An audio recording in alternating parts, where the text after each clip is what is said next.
പിതാവിൻ്റെയും പുത്രൻ്റെയും പരിശുദ്ധാത്മാവിൻ്റെയും നാമത്തിൽ ആമേൻ. എൻ്റെ പ്രിയപ്പെട്ടവരെ, ഇന്ന് ആഗസ്റ്റ് 9 ഞായറാഴ്ച. അമ്മേ പരിശുദ്ധ അമ്മേ, അമ്മേ പരിശുദ്ധ ദൈവമാതാവേ, കൃപാസനത്തിലൂടെ ഞങ്ങൾക്കും ഞങ്ങളുടെ ദേശത്തിനും അമ്മ മധ്യസ്ഥം തേടി തന്ന എല്ലാ അനുഗ്രഹങ്ങൾക്കും കൃപകൾക്കും ഞങ്ങളിപ്പോൾ ഹൃദയം നിറഞ്ഞ നന്ദി പറയുന്നു. അമ്മേ പരിശുദ്ധമ്മേ, ദൈവമാതാവേ, 2004 ഡിസംബർ 7 ഉച്ചകഴിഞ്ഞ് 2:30 കൃപാസനത്തിൽ സംഭവിച്ച അമ്മയുടെ പ്രത്യക്ഷപ്പെടലിനെ കുറിച്ച് തിരുസഭയ്ക്ക് സമർപ്പിച്ചിരിക്കുന്ന പഠനരേഖകളുടെ മേൽ സഭാത്മകമായ പഠനം ആരംഭിക്കുവാൻ ഞങ്ങൾ പ്രാർത്ഥിക്കുന്നു.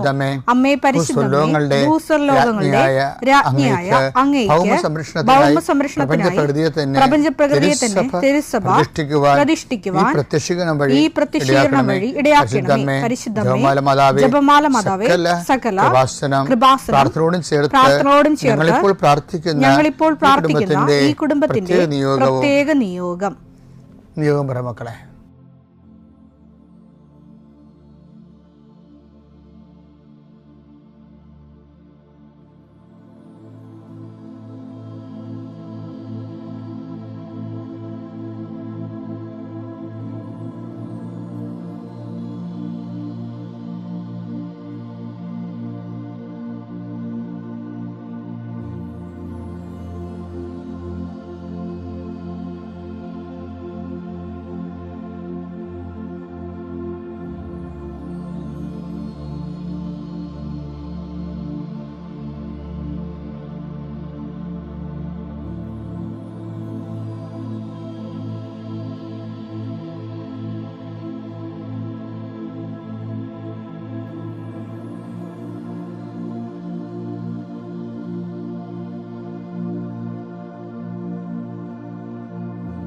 അമ്മയുടെ പ്രത്യക്ഷീകരണത്തിന്റെ ഈ അനുഗ്രഹവേളയിൽ ഞങ്ങൾക്ക് സാധിച്ചു തരുവാൻ കനിയണമേ.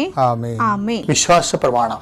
സർവശക്തനായ പിതാവും ആകാശത്തിന്റെയും ഭൂമിയുടെയും സൃഷ്ടാവുമായ ദൈവത്തിൽ ഞാൻ വിശ്വസിക്കുന്നു. അവിടുത്തെ ഏകപുത്രനും ഞങ്ങളുടെ കർത്താവുമായ ഈശോമിശിഹായിലും ഞാൻ വിശ്വസിക്കുന്നു. ഈ പുത്രൻ പരിശുദ്ധാത്മാവിനാൽ ഗർഭസ്ഥനായി കന്യകാമറിയത്തിൽ നിന്ന് പിറന്ന് പൊന്തിയോസ് പീലാത്തോസിന്റെ കാലത്ത് പീഡകൾ സഹിച്ച് കുരിശിൽ തറയ്ക്കപ്പെട്ട് മരിച്ച് അടക്കപ്പെട്ട് പാതാളങ്ങളിൽ ഇറങ്ങി മരിച്ചവരുടെ ഇടയിൽ നിന്ന് 3-ാം നാൾ ഉയർത്ത് സ്വർഗത്തിലേക്ക് എഴുന്നള്ളി സർവശക്തിയുള്ള പിതാവായ ദൈവത്തിന്റെ വലതുഭാഗത്തിരിക്കുന്നു. അവിടെ നിന്ന് ജീവിക്കുന്നവരെയും മരിച്ചവരെയും വിധിക്കുവാൻ വരുമെന്നും ഞാൻ വിശ്വസിക്കുന്നു. പരിശുദ്ധാത്മാവിലും ഞാൻ വിശ്വസിക്കുന്നു. വിശുദ്ധ കത്തോലിക്കാ സഭയിലും പുണ്യവാന്മാരുടെ ഐക്യത്തിലും പാപങ്ങളുടെ മോചനത്തിലും ശരീരത്തിന്റെ ഉയർപ്പിലും നിത്യമായ ജീവിതത്തിലും ഞാൻ വിശ്വസിക്കുന്നു. ആമേൻ. സ്വർഗ്ഗസ്ഥനായ ഞങ്ങളുടെ പിതാവേ, അങ്ങയുടെ നാമം പൂജിതമാകണമേ. അങ്ങയുടെ രാജ്യം വരണമേ. അങ്ങയുടെ തിരുമനസ് സ്വർഗത്തിലെ പോലെ ഭൂമിയിലും ആകണമേ. അന്നു വേണ്ടുന്ന ആഹാരം ഇന്ന് ഞങ്ങൾക്ക് തരണമേ. ഞങ്ങളോട് തെറ്റ് ചെയ്യുന്നവരോട് ഞങ്ങൾ ക്ഷമിക്കുന്നത് പോലെ ഞങ്ങളുടെ തെറ്റുകൾ ഞങ്ങളോടും ക്ഷമിക്കണമേ.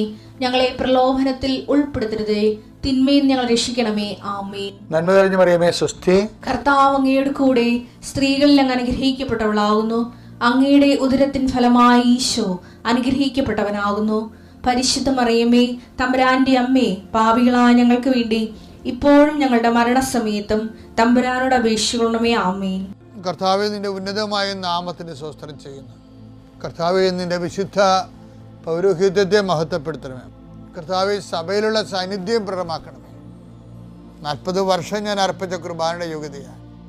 കുമാസാൾത്താരെ ജീവനോടെ പ്രത്യക്ഷപ്പെട്ട പരിശുദ്ധമ്മയുടെ പ്രത്യക്ഷീകരണത്തിന് സ്ഥിരീകരണത്തിനായി അങ്ങയുടെ മക്കൾ ഇന്ന് അഭിമുഖിക്കുന്ന എല്ലാ വിഷയത്തിൻ്റെ മേലും സഞ്ചാരി മാതാവേ, സമയത്തിൻ്റെ അധികാരി അമ്മയുടെ പ്രത്യേകമായ സാന്നിധ്യം ഉണ്ടായിക്കൊണ്ട് കർത്താവേ, ഞങ്ങളുടെ കഴിവ് കൊണ്ടല്ല, അങ്ങയുടെ കൃപ കൊണ്ടാണ് അങ്ങയുടെ മക്കൾ എവിടെയെല്ലാം യാത്ര ചെല്ലുന്നുവോ, ഏതെല്ലാം പരീക്ഷ എഴുതുന്നുവോ, ഏതെല്ലാം പക്ഷേ റിസൾട്ട് കാത്തിരിക്കുന്നുവോ, ഓരോ വിഷയത്തിന് മനസ്സ് എന്ത് നേറിക്കൊണ്ട് കാത്തിരിക്കുന്ന സഹായം പ്രതീക്ഷിക്കുന്ന ഓരോ സ്ഥലങ്ങളെയും കർത്താവേ, അത് നഷ്ടപ്പെട്ടു പോകാതെ അവർക്ക് കിട്ടാനും അവർക്ക് അനുഭവവേദ്യമാക്കാനും കർത്താവെ സഹായിക്കണമേ എന്ന് പ്രാർത്ഥിക്കുന്നു. നഷ്ടപ്പെട്ടു പോകുന്ന സ്ഥലങ്ങൾ, നഷ്ടപ്പെട്ടു പോകുന്ന ബന്ധങ്ങൾ, നഷ്ടപ്പെട്ടു പോകുന്ന കരാറുകൾ, ഇങ്ങനെ നഷ്ടപ്പെട്ടു പോകാൻ സാധ്യതകളെല്ലാം കർത്താവിൻ്റെ നാമത്തിൽ ബന്ധിക്കുന്നു. ഓരോ സ്ഥലവും ഓരോ വിഷയത്തെ നീ ആസ്പദമായിക്കൊണ്ട് അതിനെ അധികരിച്ചുകൊണ്ട് ഓരോ വിഷയത്തിൻ്റെ മേലും നീ ആഗ്രഹം അവലംബിച്ചുകൊണ്ട് അത് ഓരോ ഡേറ്റും ഓരോ നീ പ്രത്യാശയോടെ കാത്തിരിക്കുന്ന ചില വ്യക്തികളുടെ വരവ്, പ്രത്യാശയോടെ കാത്തിരിക്കുന്ന ചില ഓഫറുകൾ, പ്രത്യാശയോടെ കാത്തിരിക്കുന്ന ചില തീയതികൾ എല്ലാം എൻ്റെ ദൈവവേദനെ നിനക്ക് അനുഗ്രഹമായി മാറട്ടെ. അതിനെതിരെ വരുന്ന എല്ലാ തിന്മയുടെ ശക്തികളെയും ഈശോയുടെ നാമത്തിൽ ഞാൻ ബന്ധിച്ചു കർത്താവിന് കാൽക്കീഴിലാക്കുന്നു. കർത്താവെ, രോഗികൾ, പീഡിതരെ, കുടുംബസമാധാനം ഇല്ലാത്തവരെ, വിദേശ യാത്ര ചെയ്യുന്നവരെ, കർത്താവെ, അവരെല്ലാം നീ ആശീർവദിക്കണമെന്ന് പ്രാർത്ഥിക്കുന്നു. എൻ്റെ കർത്താവിൻ്റെ ഉന്നതമായ നാമത്തിൽ സഭയുടെ അധികാരത്തിൽ കുരിശിൻ്റെ അടയാളത്തിൽ ഉപരി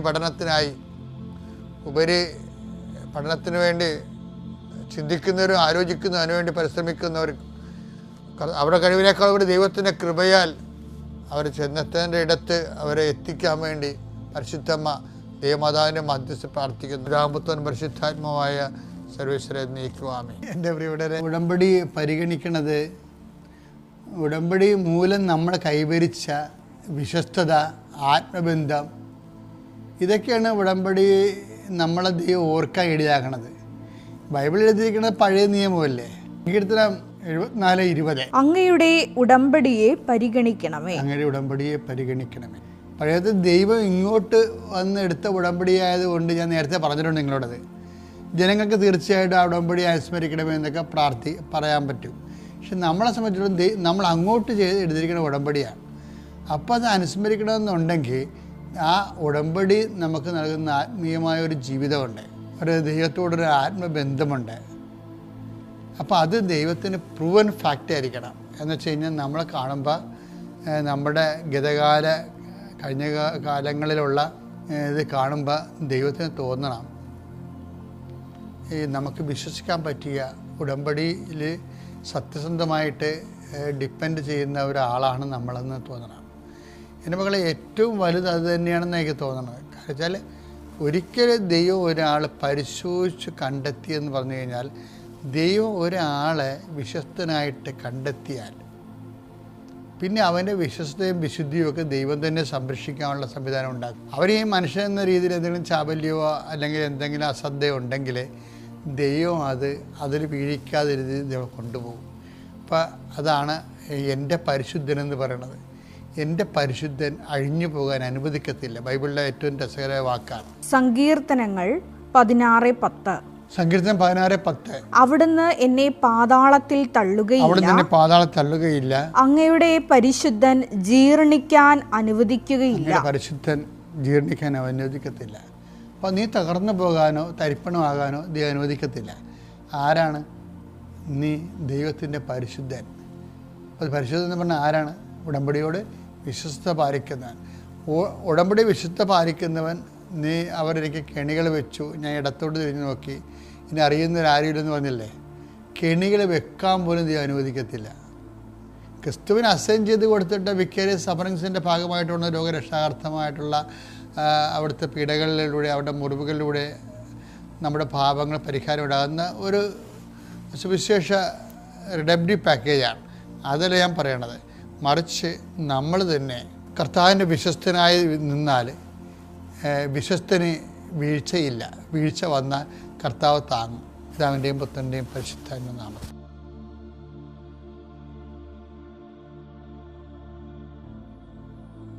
അത്യപൂർവ ദൈവാനുഭവങ്ങൾ ഇനി നിങ്ങൾക്കും സ്വന്തം. ഈ യൂട്യൂബ് ചാനൽ ഇതുവരെ സബ്സ്ക്രൈബ് ചെയ്തിട്ടില്ലെങ്കിൽ ഇപ്പോൾ തന്നെ സബ്സ്ക്രൈബ് ചെയ്യുക. ഈ വീഡിയോ ഇപ്പോൾ തന്നെ നിങ്ങളുടെ സുഹൃത്തുക്കൾക്ക് ഷെയർ ചെയ്തുകൊണ്ട് കർത്താവിൻ്റെ പ്രേക്ഷിതരാകുക.